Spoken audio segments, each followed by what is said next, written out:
बिस्मिल्लाहिर्रहमानिर्रहीम, अस्सलाम वालेकुम। उम्मीद है कि आप सब खैरियत से होंगे। My name is Adeel Mehboob, I am lecturer of computer science. आज की इस वीडियो में हमने 10th class computer science chapter number 5 का जो टॉपिक है फंक्शन डेफिनेशन, उसको डिस्कस करना है। आज बाकायदा इस लेक्चर में आप लोगों को समझ आएगी कि हम जो फंक्शन लिखते हैं, हम जो फंक्शन बनाते हैं, वो वर्किंग कैसे करता है।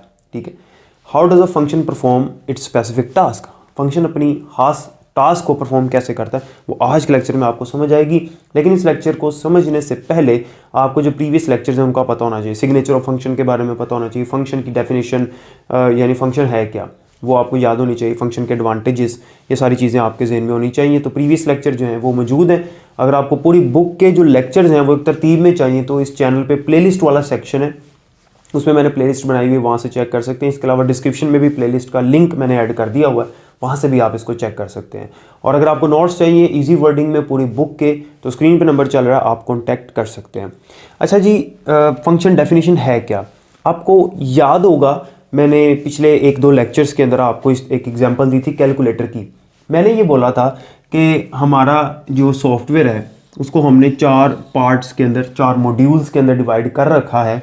एक जो उसका पार्ट है वो एडिशन का ऑपरेशन परफॉर्म कर रहा है, यानी एडिशन का फंक्शन परफॉर्म कर रहा है। दूसरा जो पार्ट है वो सब्ट्रैक्शन का, तीसरा मल्टीप्लिकेशन का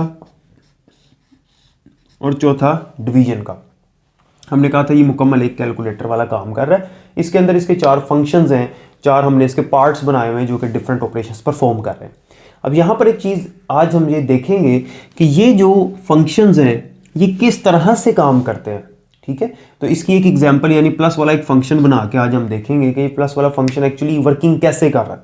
ठीक, लास्ट लेक्चर में हमने पढ़ा था सिग्नेचर ऑफ अ फंक्शन।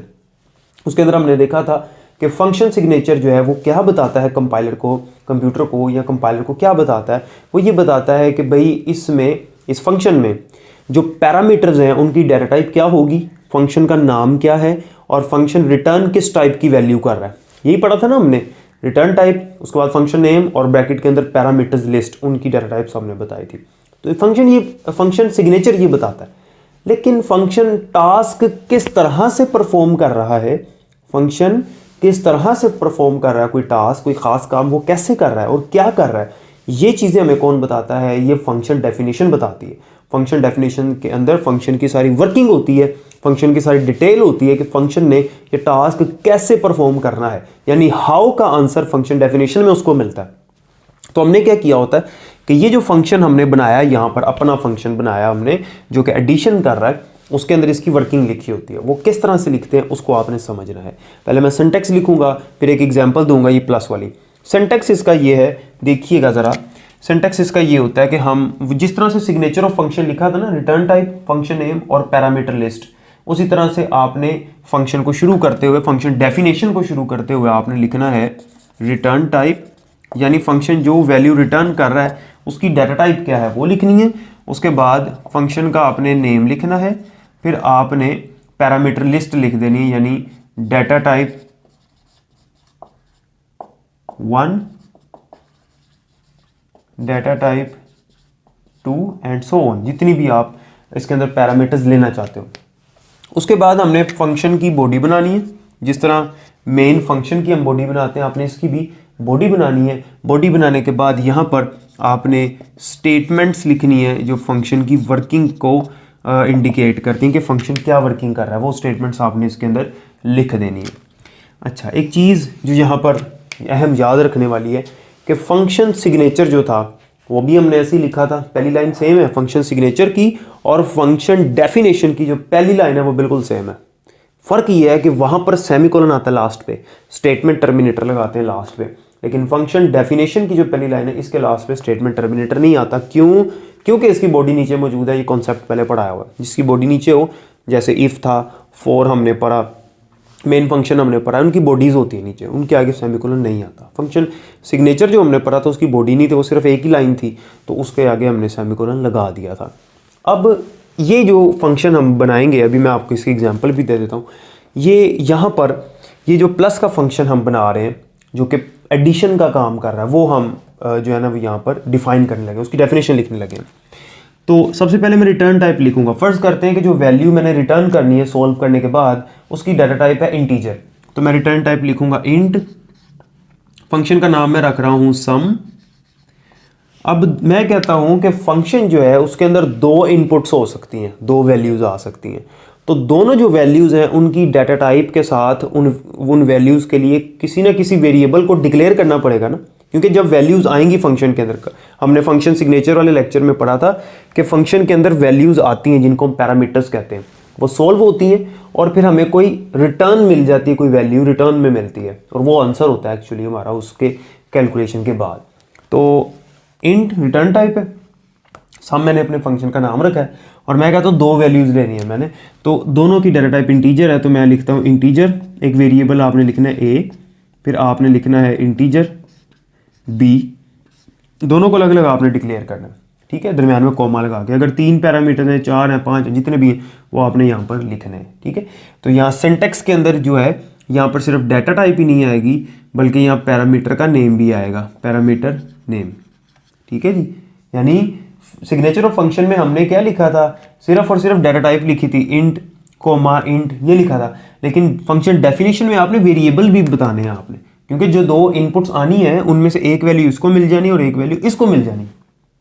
जो फंक्शन के अंदर हमने इनपुट भेजी है कि भाई ये दो वैल्यूज हैं, इनको सम करके दो, वो वैल्यूज आके किसी वेरिएबल में स्टोर होनी है ना, और वो वेरिएबल्स कौन से हैं, एक ए है और एक बी है, 3 वैल्यूज होती हैं तो 3 वेरिएबल्स लेते।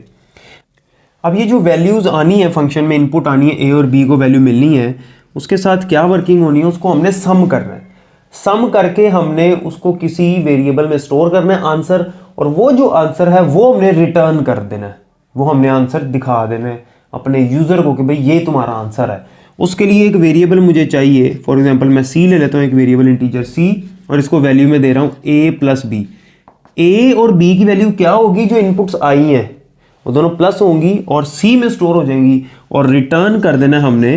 रिटर्न कैसे करते हैं, आपने लिखना होता है रिटर्न, आगे जो वैल्यू रिटर्न करनी है वो, या कोई एक्सप्रेशन या जो वेरिएबल है वो, कौन सा वेरिएबल रिटर्न करना, सी, सी के अंदर आंसर है सी, और उसके बाद बॉडी आपने क्लोज कर देनी। याद रखिएगा रिटर्न एक कीवर्ड है, रिटर्न एक कीवर्ड है जो कि इस्तेमाल होता है फंक्शन के अंदर, जिसके आगे हमने जो वेरिएबल या वैल्यू लिखी होती है वो रिटर्न होती है, यानी फंक्शन से बाहर निकलती है सोल्व होने के बाद, ठीक है। तो जो भी वैल्यू हमने भेजनी है, और याद रखिएगा हमने लास्ट लेक्चर में पढ़ा था कि function can have more than 1 inputs और more than 1 parameters, but it can only return 1 value, यानी ये सिर्फ और सिर्फ एक ही वैल्यू रिटर्न करेगा, लेकिन इसके अंदर जो इनपुट्स होंगे, जो पैरामीटर्स होंगे, वो एक से ज़्यादा हो सकते हैं। जैसे पैरामीटर्स के अंदर 2 आए, ए और बी, 2 वैल्यूज़ को हमने प्लस किया, लेकिन रिटर्न वो एक ही वैल्यू कर रहा है। और ये भी याद रखिएगा function can have more than 1 return statements, एक फंक्शन की डेफिनेशन के अंदर एक से ज़्यादा रिटर्न स्टेटमेंट्स हो सकती हैं, लेकिन वो रिटर्न एक ही करेगा। मिसाल के तौर पे मैं 3 रिटर्न स्टेटमेंट्स लगाता हूँ, 1 2 3 4 मुख्तलिफ वैल्यूज़ के लिए।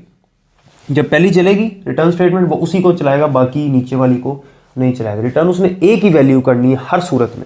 लिख हम सकते हैं डिफरेंट 3 4, लेकिन जो पहले वाली चलेगी वही वैल्यू रिटर्न होगी, उसके अलावा कोई रिटर्न नहीं होगी।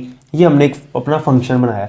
सब्ट्रैक्शन वाला फंक्शन बनेगा, उसमें भी इसी तरह से होगा, वहाँ माइनस कर देंगे, मल्टीप्लिकेशन फिर डिवीजन, इस तरह से हम अपना फंक्शन बना सकते हैं। यानी मैं आसान अल्फाज में फिर समझाने लगा हूँ आपको, हमने फंक्शन को कैसे बनाना होता है। हमने जो वैल्यू रिटर्न होनी है उसकी डाटा टाइप जो है वो यहाँ पर लिखनी है, फंक्शन का नाम लिखना है, कितनी वैल्यूज़ फंक्शन में आ रही हैं जिनके ऊपर ऑपरेशन परफॉर्म करना है, उतने वेरिएबल्स आपने यहाँ डिक्लेयर कर लेने, कोमा लगा के सेपरेटली, जैसे मैंने यहाँ पर किया। उसके बाद आपने फंक्शन की बॉडी के अंदर उन वैल्यूज़ के साथ जो भी कैलकुलेशन परफॉर्म करनी है वो आपने परफॉर्म करके जो आंसर है वो किसी वेरिएबल में डाल के, जैसे मैंने सी में रखा, आपने रिटर्न कर देना वो वेरिएबल, दैट्स ऑल। तो ये फंक्शन की डेफिनेशन है। उम्मीद है कि इसकी समझ आ गई होगी। मज़ीद हम इसकी प्रोग्रामिंग करेंगे, एक्सरसाइज के भी प्रोग्राम्स कुछ करेंगे, तो आपको सारी इसकी समझ आ जाएगी। कोई सवाल हो तो कमेंट सेक्शन में पूछिए और अपना ख्याल रखिएगा। अल्लाह हाफ़िज़।